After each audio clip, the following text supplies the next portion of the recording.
এক ছেলে বড়লোকের এক মেয়েকে ভুলিয়ে ভালিয়ে প্রেমের ফাঁদে ফেলেছে প্রায় ৪ মাস হলো। মেয়েটা খুব ইনোসেন্ট।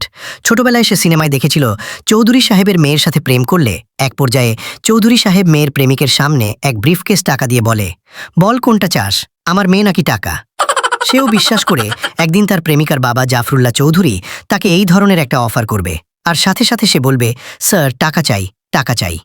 কিন্তু গত ৪ মাস হলো ওই মেয়ের সাথে প্রেম করেছে, অথচ জাফরুল্লাহ চৌধুরী খবরই পেল না। আফসোস, বড়ই আফসোস। তো একদিন বিকেল ৫টায় প্রেমিকাকে পার্কে আসতে বলে। ছেলেটা আগে থেকেই পার্কে এসে বসেছিল। অপেক্ষা করতে করতে প্রেমিকা চলে আসলো। এসেই তার প্রেমিকা বলল, সরি, একটু দেরি হয়ে গেল। তখন সে বলল, ইটস ওকে জানু। তখন তার প্রেমিকা বলল, আজ আমার আগেই এসে বসে আছো, ঘটনা কি? তখন সে বলল, ঘটনা কিছুই না। আর সে বলল, আচ্ছা, এই যে আমি আর তুমি গত ৪ মাস হলো প্রেম করি, এটা কি তোমার বাবা জানেন না?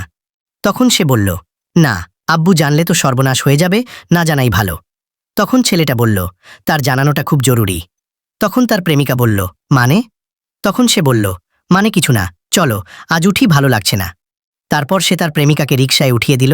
মেয়েটাও চলে গেল। ছেলেটা সরাসরি জাফরুল্লাহ চৌধুরীর অফিসের নিচে গেল এবং অফিসের গেটের দারোয়ানকে গিয়ে বলল, তোমাদের বসের ফোন নম্বরটা দাও। তখন দারোয়ান বলল, বসের ফোন নম্বর দেওয়া যাইব না। তখন সে বলল, এই ২ টাকার দারোয়ান, তুমি জানো আমি কে? তখন দারোয়ান বলল, না জানি না, আপনি কেডা ভাই? তখন সে বলল, আমি বিয়ানী বাজারের ডন। ডনের কথা শুনে দারোয়ান কাঁপতে কাঁপতে জাফরুল্লাহ চৌধুরীর ফোন নম্বরটা দিয়ে দিল। ছেলেটা আজকাল নিজেকে ডন দাবি করে অনেক মানুষকেই ভয় দেখাচ্ছে। দারোয়ানের কাছ থেকে নাম্বার নিয়ে সে রাতে বাসায় এসে জাফরুল্লাহ চৌধুরীর নাম্বারে দিল একটা কল, কিন্তু রিসিভ করল না। দ্বিতীয়বার আবার কল দিল। তখন জাফরুল্লাহ বললেন, হ্যালো, কে? তখন ছেলেটা বলল, আমি কে সেটা জেনে লাভ নেই, আপনাকে একটা ইনফরমেশন দেওয়ার জন্য ফোন করেছি। তখন জাফরুল্লাহ চৌধুরী বললেন, কি ইনফরমেশন? তখন ছেলেটা বলল, আপনার মেয়ে যে ২ টাকার এক বস্তির ছেলের সাথে লুটুপুটি করে, সেই খবর কি রাখেন? তখন জাফরুল্লাহ বললেন, কি, এত বড় কথা? তারপর ছেলেটা সাথে সাথে লাইনটা কেটে দিল। এবার কাজ না করে যাবে কোথায়? পরের দিন সকালে ঘুম না ভাঙতেই তার প্রেমিকা প্রেমিককে ফোন করে জানালো তার আব্বু নাকি তাকে তার বাসায় ডেকেছে। সে তো মনে মনে খুব খুশি। রেডি হয়ে সে সোজা প্রেমিকার বাসায় চলে গেল। সোফার উপর বসে আছে, আরেক পাশে জাফরুল্লাহ চৌধুরী বসে আছে।